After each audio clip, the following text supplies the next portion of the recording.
Hey folks, I'm Adam. And I'm Amy. And we're going to give you 10 great things to do and see in Shinjuku when you're in Tokyo, Japan. This is one of the hottest tourist areas in all of Japan. We're going to talk about Godzilla, the Penguin Park. We're going to talk about the nightlife and everything in between. So stick around. This is going to be a fun video. I'm excited. I love Shinjuku. It was one of our favorite neighborhoods in Tokyo. And I think we should kick this off with the giant Godzilla in the room. The giant Godzilla. Yes. So when you first get into the district, one of the first things that you're going to see is there's a big movie theater. Okay, a very well-known movie theater. Now you may or may not want to go to a movie, but on the top of the large building, they've got a Godzilla head, like a bust of Godzilla, peering over the neighborhood. It's very cool. It's definitely photo worthy, and it was my favorite part of the entire district. I took a picture of a road sign that the whole thing is called Godzilla Road. Godzilla Road, yeah. Very awesome. So when you first get there, that's probably going to be the most eye-catching thing, but there's a lot of stuff to catch your eyes because this is a well-lit, cool signage, lots of fun things going on, Shinjuku girls, and Lord knows what. Gigantic buildings and neon lights everywhere. But you can't miss Godzilla, and I think that's going to be the first thing that you're going to want to see, and that probably was my driving factor to go to the entire neighborhood to begin with, because I wanted to see this gigantic Godzilla outside the movie theater, and it's a great attraction. It literally made me want to start a movie theater just so I could put King Kong over it. Very cool. Very Rival cool. it. Yes. Okay, so that's our first thing, is check out Godzilla. So after you check out Godzilla, you may be hungry, and this is a great district to be hungry. Yeah. They have some of the best sushi and the best ramen that you can find in all of Tokyo, and you're gonna see just tons of restaurants packed absolutely everywhere. They're all pretty small. I'm talking, maybe 8 to 12 people can sit in a restaurant at a single time. So oftentimes you'll see locals lined up around the block to get to their favorite ramen spot or their favorite sushi place. We were lucky enough to get a seat at a really, really fantastic ramen restaurant, and it was one of the best meals, not just in Tokyo, but one of the best meals I've had in my entire life. Okay. But you know what's neat about Tokyo is that they take pride in their small mom and pop ramen shops. They literally have newspapers and magazines where it'll be a page and it'll tell you the chef's name, his information, and how he makes ramen differently than the next guy. So there's literally thousands of these types of shops throughout Japan, and they're kind of hole-in-the-wall, small little, almost equivalent of little diners. They're not big chains, and each one is unique. Each one has its own flavoring. So if you're on YouTube and someone tells you, oh, you got to try this ramen shop, there are 1,000 amazing ramen shops. So find the one that's tucked away someplace cool, looks fun for you, and hit it. There's no limit on how many different places you can hit. You could go there probably 100 times and not hit the same restaurant twice if you wanted to. So, a cool way to, maybe pick out a restaurant if you don't know the language and you don't know what the sign says, a fun way to pick what you're going to eat is to look outside of a restaurant, and oftentimes they will have little beautifully intricately done fake food. It's in art in Japan. There are classes that you can take, if you go on Airbnb experiences. Little wax bowl that looks like what the bowl you'll eat looks like. Yes, and it's absolutely fascinating. So much more intriguing than just seeing a picture on a menu. You're going to be able to actually see beautiful models of your food before someone actually makes it for you. Yeah, no, it's really fun, and you'll notice that all over the place, and it's kind of cool, particularly if you don't speak the language, that you can look in the window and they'll have a bowl of ramen sitting there, or a plate of sushi, and you'll look at it and go, oh, that's the kind I like. That's what I want, those little noodles I want the shrimp and the octopus on the side, whatever it may be. They have it on display ready for you, and it's a very cool art form within Japan. Okay, so the third thing that you might notice when you are in the Shinjuku neighborhood is crossing the street just got a whole lot cuter. Oh, yeah. So there's a 3D display on the corner. Do we know the name of the hyper-realistic, is it called Cross Space? I think so. Yeah, Cross Space. And on the side of the building, it's a 3D cat. And the cat corresponds to the directions for crossing traffic. He'll sit there and kind of mess around when you're not supposed to cross, and then when you're supposed to cross, he'll move around. So it's a big TV screen. I'm sure we'll have it as an overlay. Thousands of people have taken pictures and videos of this. It is a sight to be seen, and they rotate the different actions to where if you come back 15 minutes later, he's doing different stuff. It'll be a different cat. It'll be different activities. Sometimes he's chasing a ball of yarn, and it's an entire corner of a building, and it's a lot of fun to see. And that is up there with Godzilla. I didn't know that that's where this thing was. I've seen some videos of it before. So for me, that was a special treat because I didn't expect to see it. And then up on the side of the building, you got this very playful, tiger-ish cat on the side of a skyscraper. It's very fun, whimsical, iconic, and just there's a lot of different things that kind of make just everyday, normal, very pedestrian things very fun in Japan. Crossing the street, who knew? It's like that much cuter. You're entertained while you're waiting to cross. You're just watching the cat play with yarn or something, whatever he may be doing. It's a lot more fun than just a countdown. So fourth thing, let's see, hit an observation deck. There are a lot of observation decks throughout Tokyo, but one of the coolest ones is actually at the Metropolitan Government Building in Shinjuku. It has some of the best prices as well because it is a government building. It's really, really fun to get a bird's eye view of Shinjuku, really of anywhere in Tokyo, because it's such a huge city, the biggest city in the world, and so you can imagine all of the lights, seeing a sunset, or just seeing everything on a clear day. It's absolutely incredible. Sometimes you're even able to see Mount Fuji if you know the conditions are right. Yeah, and if you get a chance, obviously go outside the district and hit some of those other observation decks. Tokyo Tower is beautiful, and there's a lot of different areas. Or even get your hotel room on a high floor in a skyscraper to where you are living that experience. That is one of the few times in my life that I've been in a really, really huge city. So that was really cool for me to just understand the enormity of Tokyo, is when you get to see it from above and just see how huge it is, how big the buildings are, and how many people and lights are just all around. It's really, really fun. And I think one of the things about the observation decks is you can really see how much they've incorporated nature into the city. So the parks and things, as well as mountains in the background, that sort of thing, that you're not going to get in every big city, in every observation deck. That is true. And that also brings us to a next thing that you can do in Shinjuku is hit a park. Shinjuku Park in particular, and especially in the springtime, check out the very, very iconic, beautiful, and oh so fragrant Japanese cherry blossoms. So Shinjuku Park, absolutely gorgeous, one of the nicer parks in the area. So if you're looking for a good place to relax and just see a little bit of nature, some Japanese cherry blossoms in the right time of year, etc., etc., it's just a beautiful park to go to. So that's worth your time. I agree. Another park, while we're talking about parks, a very iconic park in Shinjuku is the Sukiya Penguin Park. You love that one. I think it's cute. The Sukiya is kind of your subway and way to pay, and tap to pay in Japan, and their logo is a cute little penguin, and in this park they have brass, or probably brass, I'm assuming, like brass statues of penguins, like real life size, and they are absolutely adorable. A fun photo opportunity, and also just a beautiful park to relax and unwind. It's right after you get off of the subway station, so if you've been underground and on a train for a while, it's a really nice place to have a picnic, lunch, or just get some fresh air. As we mentioned in a previous video, make sure to click subscribe so you can see all of our videos about Japan, Thailand, Costa Rica, and everything in between.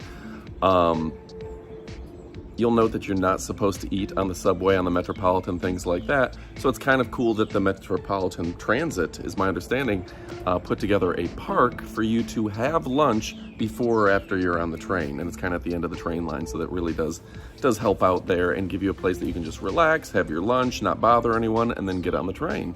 And there's a lot of cool street vendors in the area, so grabbing something and eating it at the park, just make sure that you're prepared to carry your trash home, because there are not trash cans at the park. Good point, good point. Okay, so next you can hit a vending machine store, which vending machine stores, I think in the United States, we would think of vending machines as specifically places where you get a snack, you know, a candy bar, a bag of chips, maybe a drink. But in Japan, they are so much more than that. Yeah, they call them a capsule store. Some of them are owned by Capcom, the gaming company. So it's little capsules that will have a gift or a prize, candy in it. It could be a Kit Kat, or it could be a little action figure. It could be a Kanokuman. It could be a lot of different things. But you put your coin in, turn it, and it's like those little capsules that you would get at like the grocery store when you were a kid that might have a Super Ball in it. They've got just hundreds and hundreds of these capsule machines available for you, and we've got plenty of overlays. When I was there, I went ahead and I took so much video for reels of these stores, and I probably took too much, but there are so many weird things. Like, it was like, would you like a tiny airplane, or would you like a version of airplane food, or a piece of sushi? Like, they had literally 4 stories, hundreds and hundreds of these little vending machines. They were fantastic. And they're very collectible, like you said, sort of like when you're a kid and get a little toy or something, it's almost like a series, like you want all of the Happy Meal toys. Yeah. That's kind of how these capsule stores are. You want to collect all 5 things or all 6 things. Yeah. All right, folks. And for anyone who's new to the channel, make sure you go ahead in the comments below. The first comment will likely be pinned, and I try to do like a giveaway or some sort of cash prize each month is the goal. So look to see, I think the month that we recorded this, it said we're going to give away some money if we hit 150,000 subscribers. But look below at that pinned comment to see what the active promotion or what we're doing, because we want more subscribers. We want you to join us. We want you to leave comments, so please do that as well. We've got a lot of fun travel planned, including Thailand, Japan, Vietnam coming up again. We are going back to Cancun. We just went to Costa Rica. And of course, we're doing Tampa on a Tankful. France, Italy, and Spain coming up in a few weeks. Yeah, I forgot. That's in less than a month. Yeah. So make sure you, and cruises. Yes. Tampa's getting some of the largest ships in the world are going to come through after they've redone the ports. And we're doing a Virgin cruise with Virgin Voyages, thanks to Richard Branson. Did you know that Virgin Voyages started, I believe, in 2020 or 2019? It's that recent. It was new. I knew it's that recent. Wow, that's crazy. So we were one of the first people to do a review of the Scarlet Lady. I still think about it being like 2021, or like it doesn't seem that long ago at all. That's crazy. All right, so what do we have next? Okay, so next you could hit up Don Quixote. Don Quixote, the man of the mancha? Yes, for a little bit of shopping.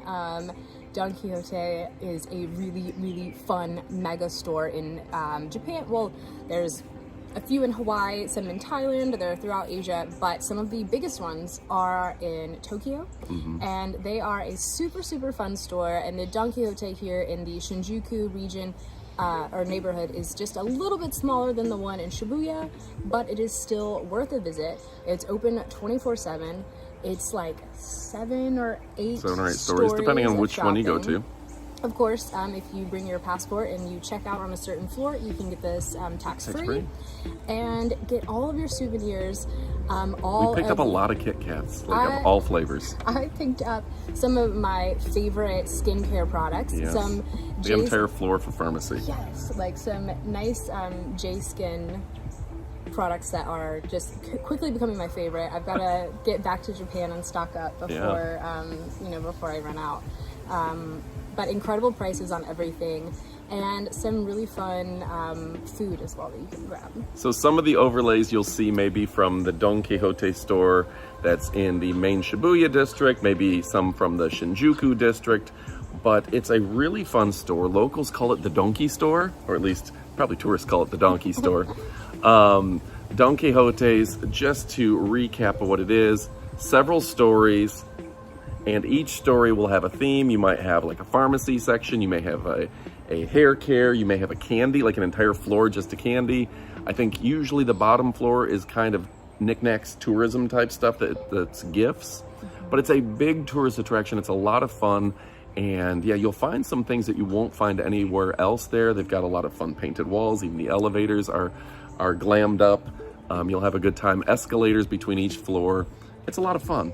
If you are like me, when I was a kid, I was a huge Sanrio fan, and I was just like my happiest self. There's an entire floor of everything Sanrio, and it's all like really affordable. They got a luggage section, and they even have, it's 24 hours, which is good because if you're jet lagged and you don't know what you're going to do with your time and you're up at 3 in the morning, go to the store, go get a snack, go see what's going on during the day. They even have a photo area where you can take photos with fun characters and things. So they got a photo section that's worth seeing. Again, if you're up and about at a weird time of day, not everything's open 24 hours in Japan, but the donkey store is. Absolutely. Don Quixote's. So, Shinjuku is a really fun neighborhood. It's great for food, it's great for tourism.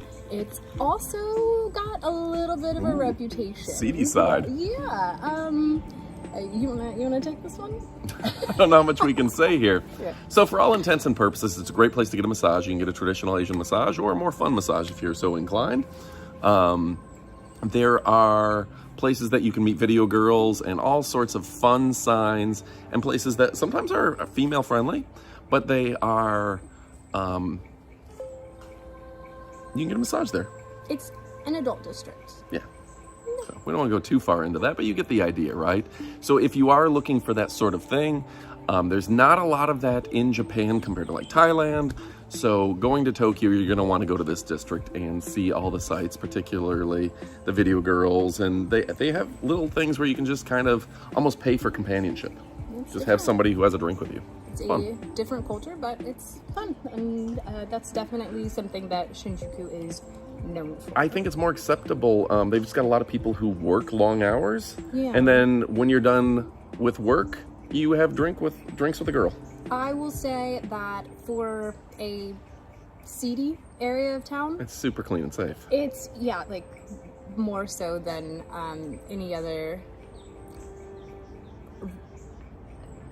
The other country. Yeah, any other country. So, did we still see some Japan. Shinjuku girls? And if so, or some, what's the correct term?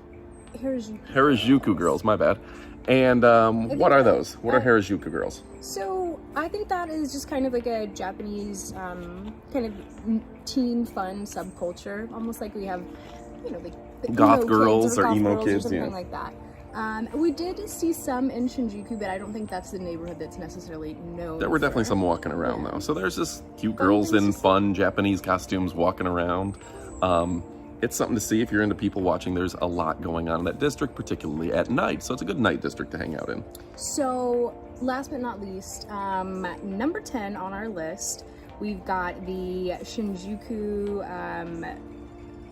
Island Love Sculpture. Oh, I-Land. And there's just a sculpture there that's in a lot of movies, and it is just a great place to take a picture. So I-Land, it's the love sculpture. We'll hopefully put at least a still picture of it on screen, but it's a good place and it's in a lot of movies, particularly Japanese movies, very famous spot for sightseeing and photography. So if you get a chance, there's some good shopping in that area as well. So it's a good place to just take some photos and be a tourist. We had a lot of fun. We took some photos in that district, and I really enjoyed that it was snowing that day. Oh yeah. So we had You called it Snokio. Yes, we had a really fun time there. I really enjoyed that. I'm a big fan of Tokyo and had a great time there too. I think that was in just the lips. That's a different district, but yeah, that's still, yeah, we had a good time. It was a great time. So folks, again, I'm Adam. This is Amy. We enjoy traveling around the world. We love getting comments from you guys. Give your stories. Tell us when you've been to Japan, where you've traveled the world. Also, really important to me, I love to hear where our viewers are from. More recently, the percentage has gone down. We're in the 20s, like 28% are from the United States. That means that 72% of you, I had to do quick math, 72% of you are from all around the world. You know, I've seen Brazil on there. Brazil's a big one. Japan about is 8%. another big one. Japan's about 4%. Yeah. So tell us where you're from. We love to hear where our viewers are from because we have such cool viewers with cool backgrounds, and there's a lot of international travelers, and we enjoy the travel, and I enjoy traveling with Amy. She's so much fun to travel with. It doesn't matter where we go. We can go to the local flea market and make a video. We have a good time, and that just makes me happy that I've got somebody that I can kind of go anywhere with, so it is more fun to travel with. So get your travel partner. Don't be afraid to hit those new districts. I always watch the YouTube videos before I go. It makes it more enjoyable for me to have an idea of what I'm stepping into. If I'm gonna see Godzilla, I want a little bit of a tease, like, okay, I know what that's gonna look like, and then I'm looking for it. It's always fun when we watch other creators' videos, and then I feel like, oh, I've seen that on TV, like I've seen that before, so it's, I don't know, it's fun, and then it's fun to rewatch again, and kind of, after you've seen it in real life, to go back and watch that content again, and be like, oh, I remember that. So hopefully, we can inspire some of your travels, and also give you a little bit of nostalgia if you have been to these places before, and you know, can remember them yourself. Yeah, I gotta hand it to YouTube. I feel like I would rather watch a person travel to Japan than I would watch a professional NBC travel show where they stage everything and it's not really what the experience is. I want to hear someone's real experience. Like, what did they do there? What did they not like? What did they like?